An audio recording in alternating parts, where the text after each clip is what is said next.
On June 23, 2005, the Supreme Court of the United States handed down a case called Kelo versus New London. The Supreme Court had upheld the city of New London's taking of 9 petitioners' pieces of property. Actually, there were 15 lots out of 115 that refused to sell to the city of New London. And one of the reasons they refused to sell was because they did not want merely the state or the city to take their property by eminent domain without consent. Now, it's interesting to note here that this case, of course, has been written about and spoken about for the last few months since that June date. I want you to listen to this, though, that even Justice Stevens, who is of the concurring opinion, the dominant opinion, said this, that their property, that's their private property, was taken, quote, only because it happened to be located in the development area, end quote. In other words, it was not taken simply because it was run down. It was not taken because it was unkept. It was not taken because there was a lack of stewardship by the individuals who owned the property. It was not taken for any of those reasons, and neither was it taken for the actual words of the clause of the Fifth Amendment. It wasn't taken for public purpose or public use, and neither was it taken with the area of merely just compensation. So you have a situation here where private property was taken without the consent of the owner, which normally falls under a clause, eminent domain. Now, what I'd like to show you is there's a reason why the founders did not put that phrase, eminent domain, in the Constitution. But instead, they put in the restrictions on government taking private property instead. But a little more on the court case. Listen to some of the reasoning from the Supreme Court case of June 23 now, 2005. Justice Stevens, who is in the concurring opinion, declares, quote, in addition to creating jobs, generating tax revenue, helping to build momentum for the revitalization of downtown New London, the plan was also designed to make the city more attractive and to create leisure and recreational opportunities, end quote. So if we're to read this Supreme Court decision and what it's stating, these are now new reasons, never before written in the Constitution, but once again invented reasons coming from the Supreme Court, that now if the taking of the land by the public, by the government, by a local city, by a state government, that taking of private property, if it's done in order to create jobs, in order to generate new tax revenue, if it's taken in order to help build momentum for the revitalization of a downtown area, or if it's designed to even make the city more attractive, then these have become new reasons why private property can be taken by, again, this definition of this clause, eminent domain. Now, the intent of the Fifth Amendment has been steadily eroded over time, admits Justice Stevens in the concurring opinion, and is impracticable given the diverse and always evolving needs of society. Once again, you have the theory of evolution embedded in a Supreme Court case. You have not only the theory of evolution, but the recognition that the original intent of the Constitution now has eroded over time, as if that's an excuse, a reason for perpetuating the misinterpretation of clearly what the text originally meant. In fact, the word public use, or the phrase public use, has now replaced public purpose. And so if it's going to be used by the public, or has now been the idea of public purpose, that is now a new intent, that if it's going to be a public purpose, it does not have to be actually used by the public. And of course, in this particular case, another corporation and a business is also going to share in the development of this project. And beware more and more of this idea of the government sharing with the private sector and somehow benefiting both. Generally speaking, it increases the size of government and decreases the size of the private sector. But let's go on a little deeper into this case and recognize some of the things that are taking place. The using of selective precedents from previous cases is, again, something that's very clearly laid out. Now, I've read several Supreme Court decisions in my life, many of them, This has been the clearest, where the court is actually putting its premises right out there. Sometimes premises are subtle. Premises will be embedded in a Supreme Court decision. You're going to have to reason to them. You're going to have to deduce your way to those premises. But they're not clearly laid out. They're not clearly stated for you. You have to be able to look at that document, reason to its root premise, and then begin to reveal it. Not the case here. These premises are being clearly laid out for us. And one of them is you select former precedents of Supreme Court cases that agree with your conclusion you've already predisposed you're going to come to. Merely using the cases that are brought before the Supreme Court as excuses, it appears, to move America toward another agenda that is not according to the original intent of the Constitution. It appears that this is outcome-based Supreme Court decisions, or somehow determining what the outcome is going to be, and then selecting key precedents of court cases that really may not even have been clearly parallel to this, and then asserting them as premises. Now, this was clearly laid out in this Supreme Court that this is one of their premises. And of course, if you understand the definition of the word premise or presupposition, a precedent cannot be a premise or a presupposition. A precedent can be an illustration. A precedent can be a confirmation. A precedent can be an illustration of a key premise that ought to be followed. But it's like taking a picture of a picture of a picture of a picture. We've lost the intent. We've even lost the idea of the original picture itself. That's one flaw that is very clearly seen here. Improper premises. But not only that, there's a second aspect that's clearly articulated, and I alluded to it earlier. And that is that no longer are the original premises in the context of the Constitution going to be looked at as valid. Now, many Supreme Court cases have obviously already illustrated this point, but this is clearly stated. And this becomes a major problem, particularly in this. It would appear that government is now no longer a referee in a sports game. Now, you know, the founders recognized that a government was supposed to be like a referee. They only blow the whistle when someone goes out of bounds. They only blow the whistle in the marketplace when someone's committing fraud. They only blow the whistle when you're actually violating some kind of law. But now the referee, it appears, has changed his role. Can you imagine a National Basketball Association game, or as the various sports, national baseball teams work toward the playoffs? Can you imagine the umpires changing their role now? Already determining before the game who should win, and based on who should win, it's based on the feeling of the fans. In fact, in this Supreme Court case, it's very obvious that the outcome was based on the feelings of those individuals involved in the city of New London and the feelings of how that new park is going to be used for the better leisure and recreation of individuals. Can you imagine a referee determining which outcome would best benefit the fans? Well, why are these fans have paid a lot of money? They've come to this game. They really need to see a certain team win. Why? There would be an outrage in the athletic world, as there should be. But unfortunately, we don't hear enough about the outrage in the political world, which is going to affect us far more than the end of a baseball game or a basketball game. Justice O'Connor, who did dissent in this case, declared the following in her dissent. She said, quote, "Today the court abandons the long-held basic limitation on government power. Under the banner of economic development, all private property is now vulnerable to being taken and transferred to another private owner, so long as it might be upgraded, that is, given to an owner who will use it in a way that the legislature deems more beneficial to the public. In the process, to reason, as the court does, that the incidental public benefits resulting from the subsequent ordinary use of private property render economic development takings for public use is to wash out any distinction between private and public use of property, and thereby effectively to delete the words for public use from the takings clause of the Fifth Amendment."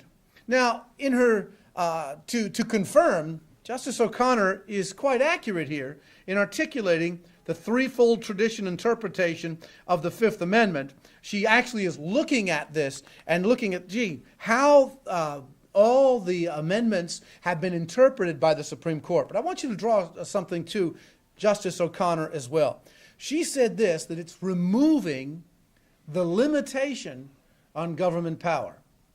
Now, in my view, I agree with Clarence Thomas and his dissent far more than I agree with Justice O'Connor, even though I'm glad she dissented. And here's the reason. It's the philosophy of government. Is the Constitution of the United States a limit on government power? Or is the Constitution the only express power government has? Now, you know, there's a world of difference between the two. One, the Constitution actually limits the all-powerful sovereign state so that that state has at least limited power. Well, that's assuming the premise that it's sovereign to begin with, and then the people have to limit the government. That's completely opposite of why the founders thought about it. In fact, they thought that the Constitution was an express powers document that delegated the only power civil government had. It was the people that had all that power, and it was God that was sovereign. Therefore, there's a great difference between the two. If you look at civil government as an express powers, where it's only delegated to have certain limited powers as delegated and expressed by the Constitution, where you're constantly going to reason from the people who are sovereign to the government that's very limited. And now we recognize limited in its power. Now the Constitution, since the early 1900s, has begun to be viewed, not just by the courts, but by the Congress, by the President, as somehow limiting the power of the government rather than defining its only powers. And I don't think I'm stretching the fact that you can agree, two people can agree on dissenting. One of the reasons Clarence Thomas wrote a separate dissent from Sandra Day O'Connor was because he wanted to go back to the root and the premise as to why you should oppose this case, and not merely because it stripped away the last limitation of the government. And we recognize this from many of the Supreme Court decisions. Sandra Day O'Connor and Justice Thomas would not be on the same page, so to speak, in many of their reasonings. But one thing you have to recognize is the following, that O'Connor does state this in her conclusion. Quote, any property may now be taken for the benefit of another private party. Now, she's accurate in this, in the way the Supreme Court has rendered it. But the fallout from this decision will not be random, she says. The beneficiaries are likely to be those citizens with disproportionate influence and power in the political process, including large corporations and development firms. As for the victims, the government now has license to transfer property from those with fewer resources to those with more. The founders cannot have intended this perverse result. She could have gone further. The founders didn't intend this kind of perverse result. Now, Justice Thomas is far more articulate. Just, again, a couple of quotes on this clause, and then we're going to take just a few minutes to go back to what happened here. How did we get here? This is merely the last cork to be strung in a bottle. This is not the beginning of eminent domain perversion. Oh, hardly. This is merely the conclusion of that. We've come full swing. We've been in a process going on for more than 150 years of diluting the original intent of the Constitution, and particularly the unalienable right to private property. Now, and again, looking at Justice Thomas, listen to these words. He says in this case, quote, long ago, William Blackstone wrote that the law of the land postpones even public necessity to the sacred and invaluable rights of private property. And Thomas goes on to say, the framers embodied that principle in the Constitution, allowing the government to only take property, not for public necessity, but instead for public use. Defying this understanding, the court replaces the public use clause with a public purpose clause.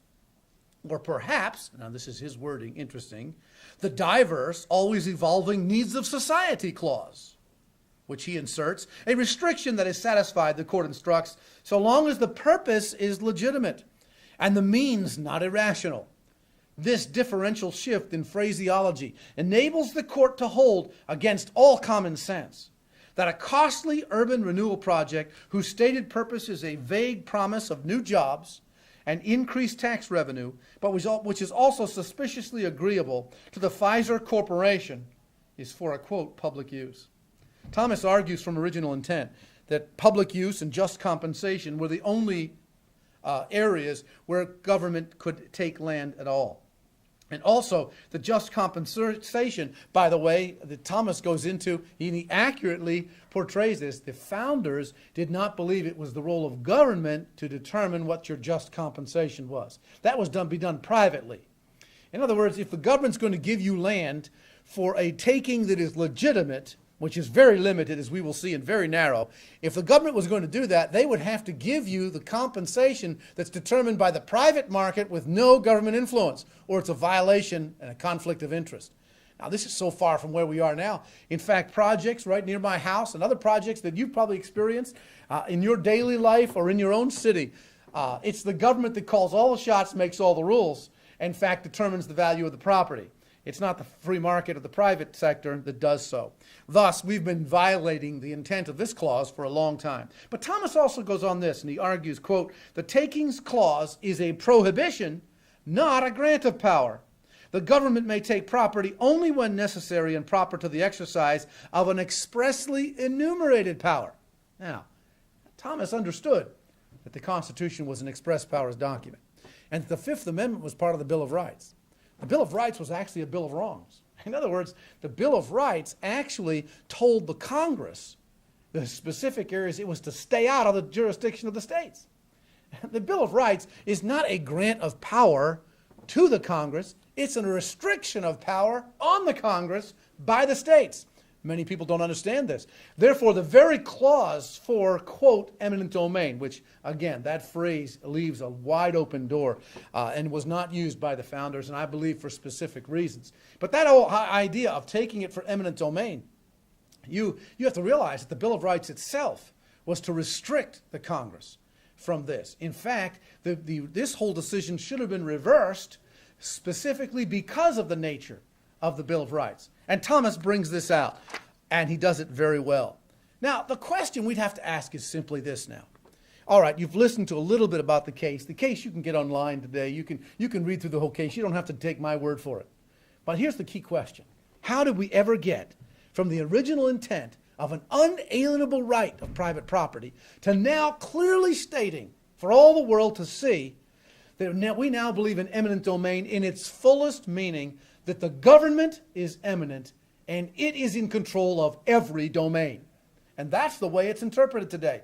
That the government is eminent, preeminent, sovereign, in total control, owns all the land, just like we were a feudal empire in England, and that we're all vassals, and we are holding our land and our private property deeds as a rent toward the federal government and the ownership of government. This is the way eminent domain is looked at. Therefore, if you enjoy your private property for a time, you do so as a beneficiary of the government, because they could take all property whenever they want, but they allow you to use some of it. Now, how could that be? That's so opposite of what the founders intended. Where did we get there? Well, I think it's important to go back a bit and just walk just quickly through history. And I'm going to make this very quick, but I think you could research and you could find out very clearly these articulate areas. I'm just going to give you some leading ideas.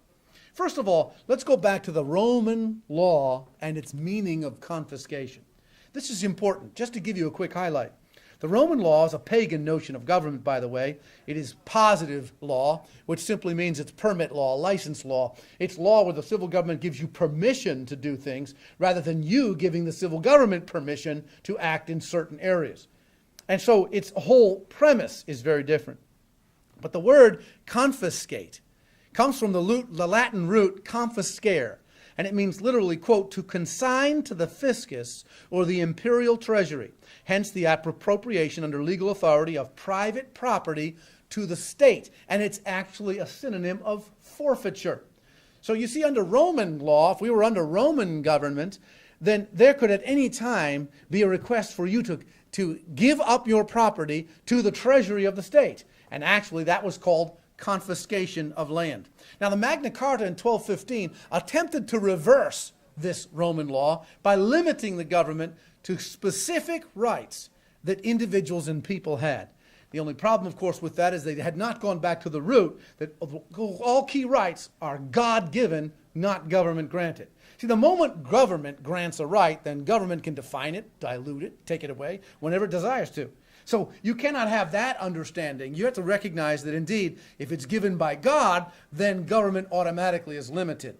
And that's going to be the biggest challenge we have in the next few years. Who is sovereign, God or government? Is it the God of the Declaration of Independence, that we are endowed by unalienable rights, one of which is the phrase pursuit of happiness, which we know that Jefferson used that phrase right out of the Virginia Declaration of Rights. And the Virginia Declaration of Rights clearly say the pursuit of happiness is the ownership of private property. Therefore, you know that life, liberty, and property of the Declaration of Independence, being unalienable rights given by God, is a clear premise. In fact, that's where we need to begin to really see where we got this phrase, eminent domain. The Bible clearly declares in Genesis 1:26-28 that it was God that gave three general grants of rights to mankind. Life, be fruitful and multiply. Liberty, replenish the earth. And property, subdue it and own it. In fact, those commands were looked to by all the philosophers of law that the founding fathers of this nation read. Whether it's John Locke or Montesquieu or William Blackstone, any of those philosophers that went back to the book of Genesis and found those rights that were granted by God, not by government.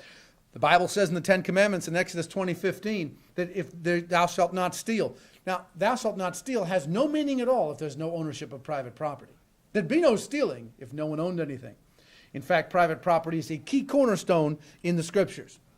The book of Acts, chapter 4 and chapter 5, delineates cases where individuals owning private property was sanctioned very, very clearly, that they are involved. It's interesting to note, have you ever gone into a piece of property and you've gone to a tract of land and they're just going to develop it? Maybe someone's owned this land for quite some time. It's several acres. Now they're going to divide it, and they're going to divide it up and then begin to offer it for sale on the private market.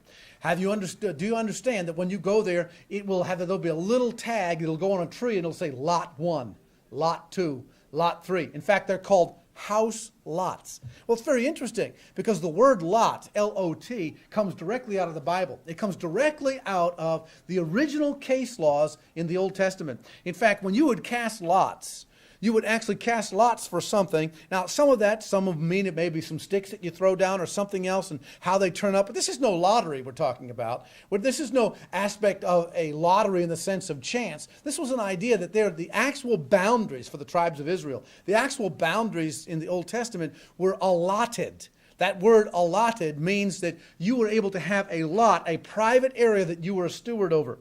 It's interesting that this root of the word lot and among the inheritance and the common law that came into England was so prevalent we still use it today. But like we do many things, we don't understand its origin.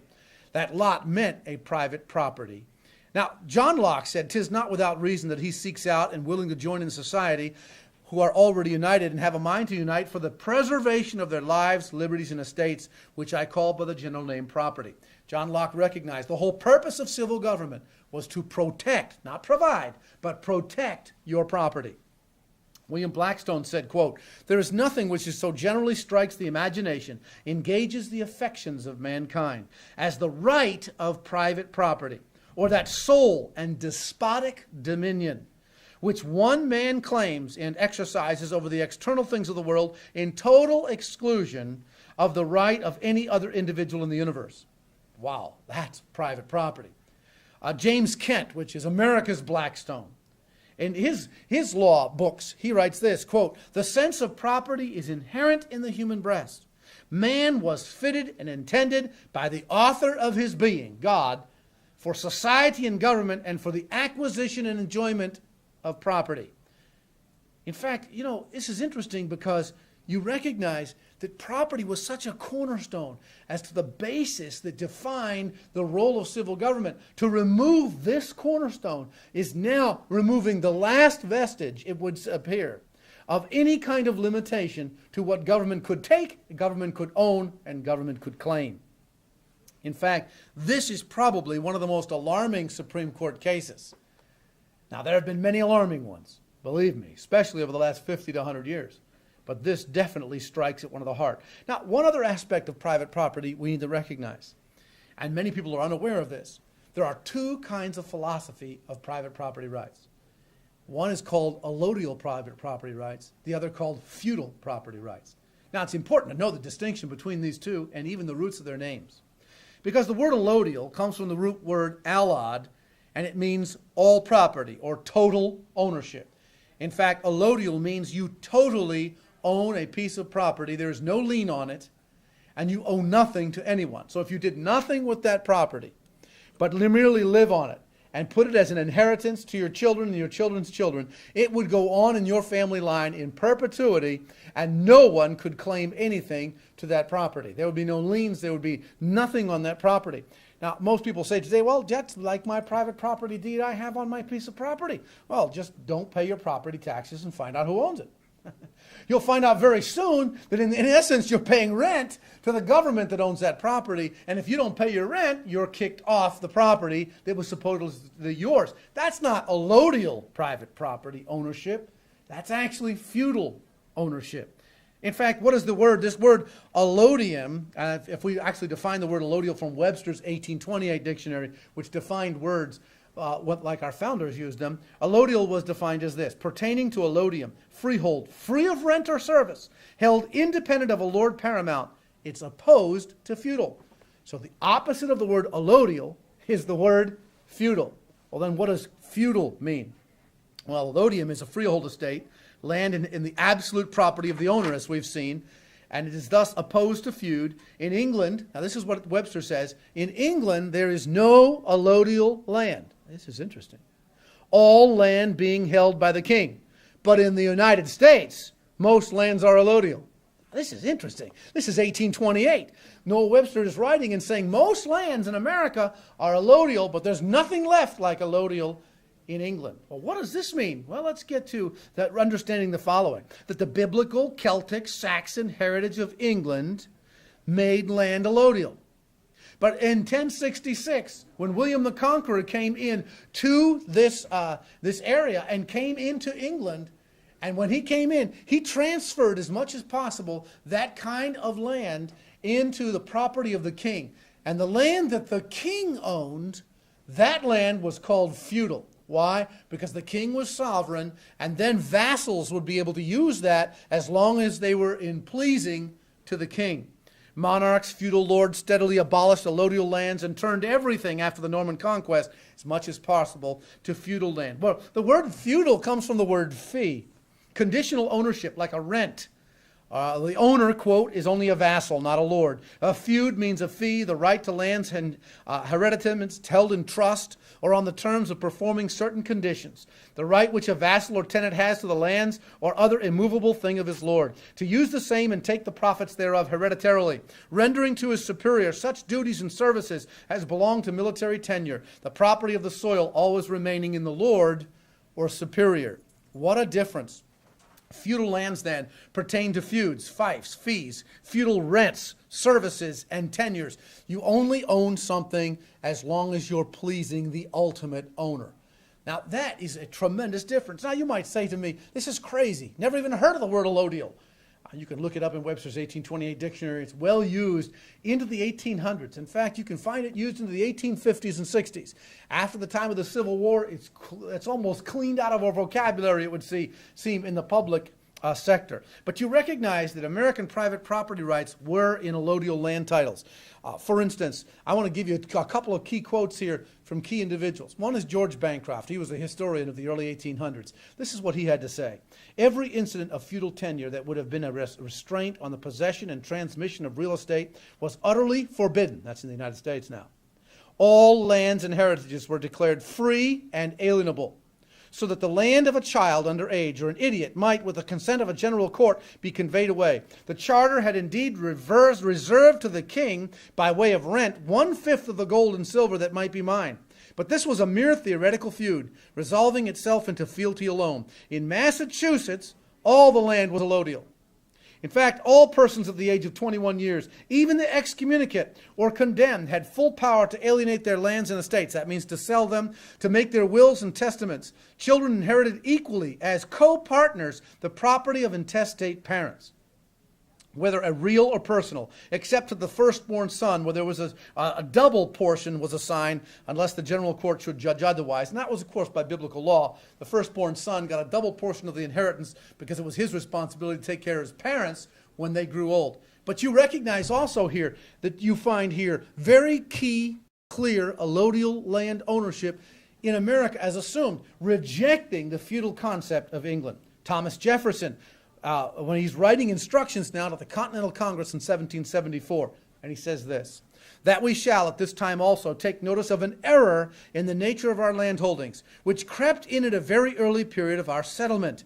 The introduction of the feudal tenures into the kingdom of England, though ancient, is well enough understood to set this matter in a proper light. In the earlier ages of the Saxon settlement, feudal holdings were certainly altogether unknown, and very few, if any, had been introduced at the time of the Norman conquest. But our Saxon ancestors held their lands as they did their personal property in absolute dominion, disencumbered with any superior, answering nearly to the nature of those possessions which the feudalists term allodial.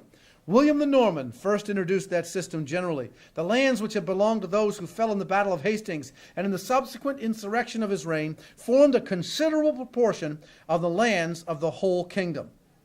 And he goes on to say feudal holdings were therefore but exceptions out of the Saxon laws of possession. These therefore still form the basis and groundwork of the common law. And he says that common law now became the basis of American land ownership. So here's Jefferson in 1774, writing very clearly at the beginning of the American Revolution, by the way, that part of that revolution against England was not merely a revolution because of too high taxes. Ben Franklin said, we don't resist because the tax is too much and we can't pay. We resist because the tax is unconstitutional. They have no power to do it. We resist on principle, not passion. And Thomas Jefferson would articulate this, that the resistance to England was not merely resistance to redcoats that were somehow in Boston unconstitutionally, though that was the case. It was a resistance to a whole philosophy of government-granted, king-privileged rights rather than God-given, unalienable rights. And it was not just the right to life, not just the right to liberty, which we do read about occasionally, but it was the right to private property, which was a key aspect of why they would resist. That's why the Declaration of Independence, no wonder it said that this was the law of the land as the charter, that we hold these truths to be self-evident, that all men are created equal. They're acknowledged and they're given and endowed by their Creator with certain unalienable rights. That among these are life, liberty, and pursuit of happiness, which we've demonstrated meant private property. What about the Constitution of the United States? We've mentioned the Bill of Rights was a limitation, not a grant of power. But the whole Constitution was an enumerated power.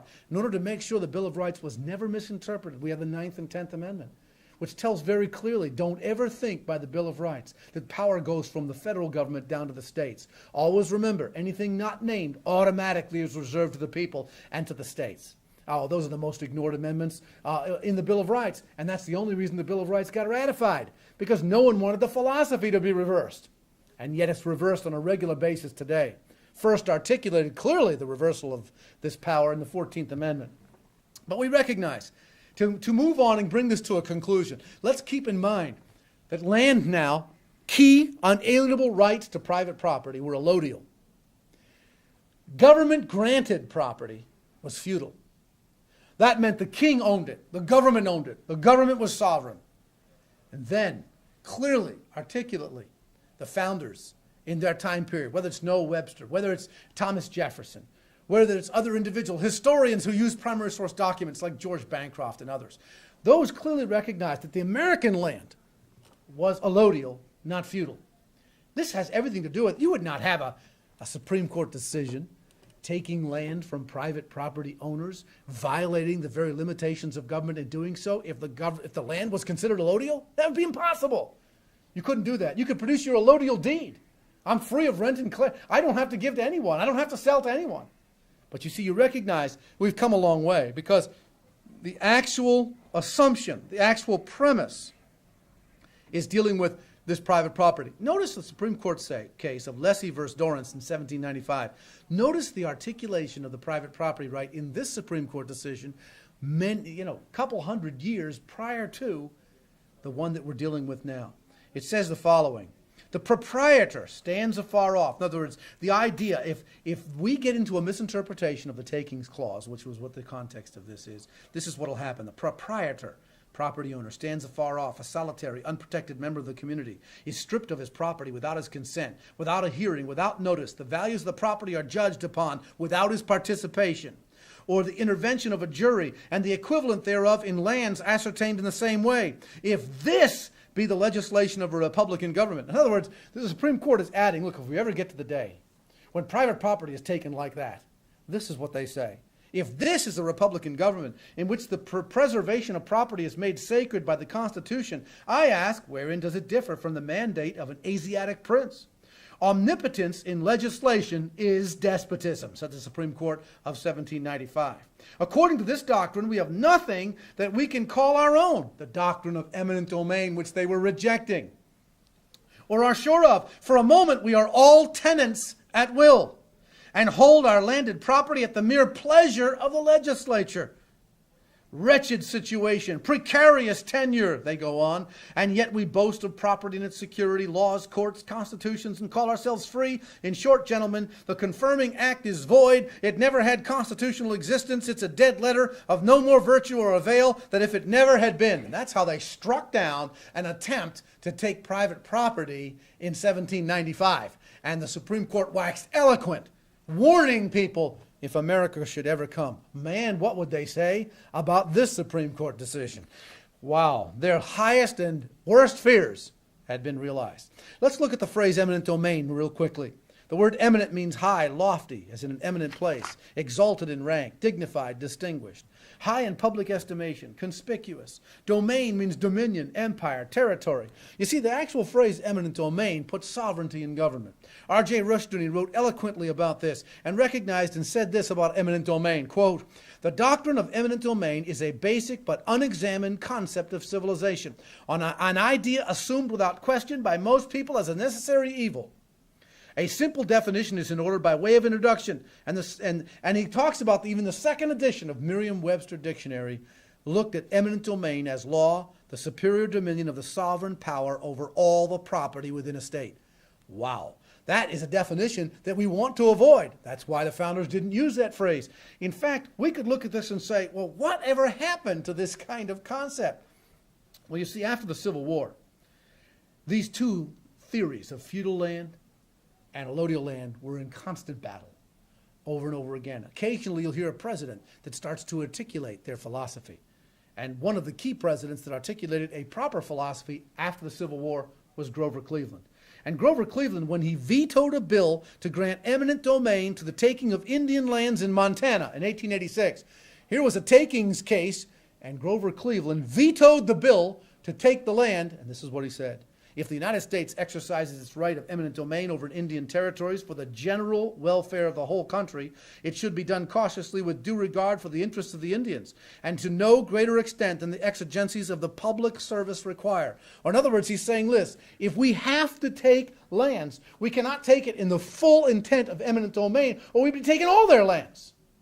He recognized and understood that we have to be limited in that phrase. Recognizing this, what a contrast Franklin Delano Roosevelt gave to this concept many years later. About 60 years later, FDR said, "The principle of eminent domain, or eminent use," wow, as I prefer to call it, "is as old as democratic government itself," says FDR. "It merely permits government to acquire or to use for a fair and reasonable price any property anywhere which is necessary for the proper functioning of the United States government." Wow. What a shift in philosophy. We're at a place now where the government can take almost anything at will. That progressive idea worked its way into zoning laws in local communities and states, where property is now zoned by the government as sovereign, rather than the government recognizing the private zoning of those pieces of property. The sovereignty has switched to the environmental laws that are, quote, protecting the environment. They were supposed to be protecting the environment for people. Now they're protecting the environment from people. And no wonder we have even a battle on who should be rescued in a disaster, pets or people. Who should come first? Indeed, we've become a confused society. The direct attack upon property ownership today has come with property taxes. Now, property taxes were not biblical. The founders did not ever intend property taxes here in the United States of America.